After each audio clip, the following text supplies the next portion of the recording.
Olá, hoje nós vamos falar um pouco sobre o conceito da justiça de Deus, conceito que foi fundamental para a construção do pensamento reformado, não apenas isso, e para o boom que foi esse movimento e a sua profunda ruptura com todo aquele legado e toda aquela linealidade histórica da igreja medieval.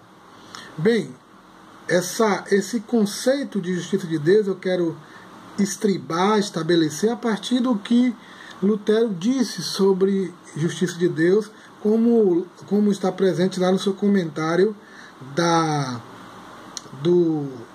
Carta Universal de João, a primeira carta, no 11º volume das suas obras selecionadas. Ali, Lutero, comentando o capítulo 14 do Evangelho de João, melhor dizendo, não a carta, mas o Evangelho, ele então conceitua o que era de fato a justiça de Deus, que Cristo viria tornar-se explicitador e manifestador, que era uma justiça totalmente peculiar, distinta do ideário de justiça humana, ou como os homens a concebiam a justiça.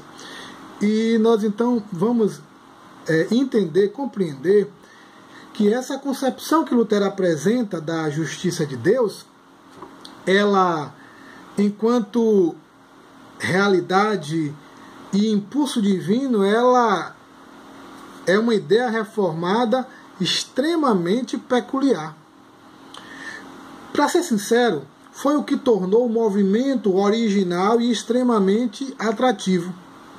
A ideia da justiça divina, Justitia Dei, era concebida, essa Justitia Dei, concebida pela fé, e que tornava o pecador posicionalmente justo e não inerentemente justo, como era a tradução feita pela Vulgata, de não declarado justo, mas tornado justo. Isso, evidentemente, que a partir dessa perspectiva teológica nunca se daria na temporalidade histórica, né? Por isso que os reformadores entendiam a justiça nessa temporalidade distinta da santificação, e a teologia medieval não. Então, essa justiça é recebida pela fé como impulso divino, declaratório, por assim dizer, jurídico, que alterava a posição existencial do pecador diante de Deus, não o seu interior, né? Isso aí era um fenômeno a posteriori chamado santificação. Essa forma de entender, ela se chocava de modo explosivo com séculos de legado histórico-teológico acerca da ideia de justiça.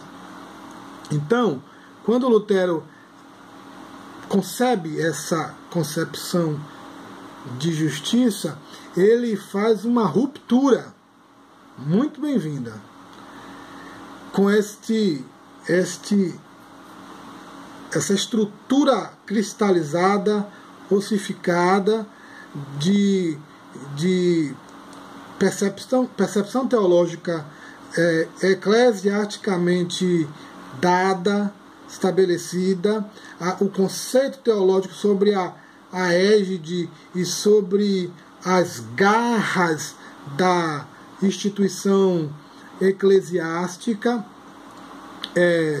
e aí particularmente e distintamente na teologia medieval escolástica, na escolástica medieval. Bom, isso tornou o movimento da Reforma, a partir de Lutero, um fenômeno, melhor dizendo, existencial histórico de ruptura e atraentemente revolucionário. Atraentemente revolucionário. Bem, então vamos dar uma olhada no conceito de justiça que Lutero nos apresenta, como está aqui na sua obra, né? Na sua obra selecionada, volume 11, né? Onde ele vai comentar o capítulo 14 de João. Então aqui ele vai dizer assim, e é o que eu quero particularizar, e daí estabelecer, pensar um caleidoscópio de características muito breves, mas que abarcam a ideia do pensamento reformado sobre essa justiça de Deus. Então diz assim Lutero: é uma justiça deveras admirável que sejamos chamados de justos, ou que tenhamos uma justiça que em realidade não é obra, nem pensamento nosso. Em resumo, não é coisa alguma que esteja em nós, mas está inteiramente fora de nós, em Cristo. No entanto, é verdadeiramente nosso, mediante sua graça e dádiva, e se torna tão completamente nosso como se nós mesmos o tivéssemos alcançado e obtido. Maravilhoso, né? Esse conceito. Então aqui nós temos um breviário que nos dá um panorama teológico do que é essa ideia de justiça de Deus, proveniente de Deus, e que justifica o pecador, a famosa justificação pela fé, que, como diziam os teólogos reformados a posteriori, é o artigo pelo qual a igreja está de pé ou cai, né? Bom, quais são as propostas temáticas que Lutero nos dá na sua definição de justiça de Deus? Primeiro, segundo Lutero, essa justiça, e os reformados, né, e tal, essa justiça ela é declaratória.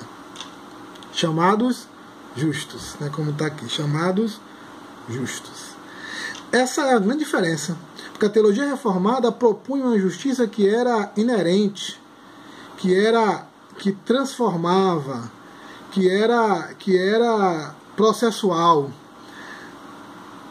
A reforma, a partir de Lutero, e aí a segunda geração, Calvino e esse pessoal todo, havia uma unidade grande da reforma acerca dessa ideia de que a justiça de Deus ela não era processual, mas declaratória. Por isso que eles redimensionam o conceito de justiça, de kaios, para ser diferente do que está presente na Vulgata, né? Justificare, tornar alguém justo. E eles retomam esse conceito jurídico da justiça de Deus, de kaios, como declarado justo. Um ato único, definitivo de Deus. Então,